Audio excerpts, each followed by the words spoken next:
Voice of Cameroun, la voix de l'espérance. Le Parlement et le gouvernement, main dans la main, pour promouvoir la formation professionnelle au Cameroun.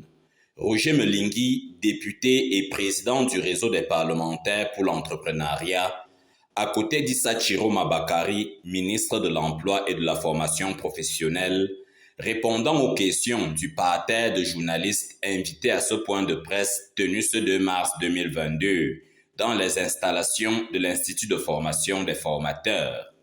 Ici a été réitérée l'indispensabilité des savoir-faire dans la perspective d'une atteinte des objectifs auxquels nous astreint l'émergence. Si hier la formation professionnelle était un pis-aller, aujourd'hui, sans la formation professionnelle, il n'y aura pas d'émergence dans notre pays. Moi, en charge de la formation et de l'emploi, j'ai dit l'émergence de notre nation repose fondamentalement sur la formation professionnelle. Donc, cette prescription découle de la conjoncture actuelle, à la fois austère et sombre, et qui ne peut être résorbée que lorsque le secteur privé offrira des emplois que l'État ne parvient plus à fournir suffisamment depuis des années. Les intervenants de cette assise n'ont pas pour autant ignoré la dimension sociologique du travail à abattre.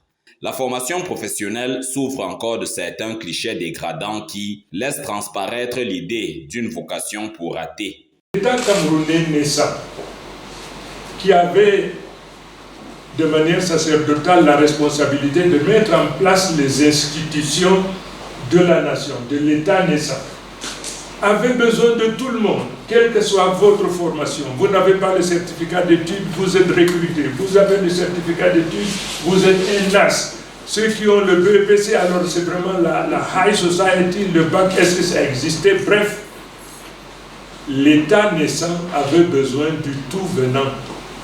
Et du tout venant qui a pour formation la formation générale. La formation, l'idée de la formation technique est venue quand? Lorsqu'on s'est aperçu qu'il y a quand même de jeunes Camerounais qui n'arrivaient pas à finir le cycle primaire et que cela a été abandonné dans la nature.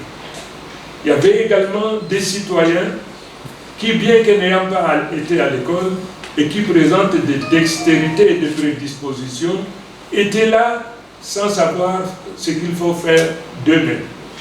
C'est à ce moment qu'est né ce qu'on appelle aujourd'hui les sections artisanales rurales, les sections ménagères.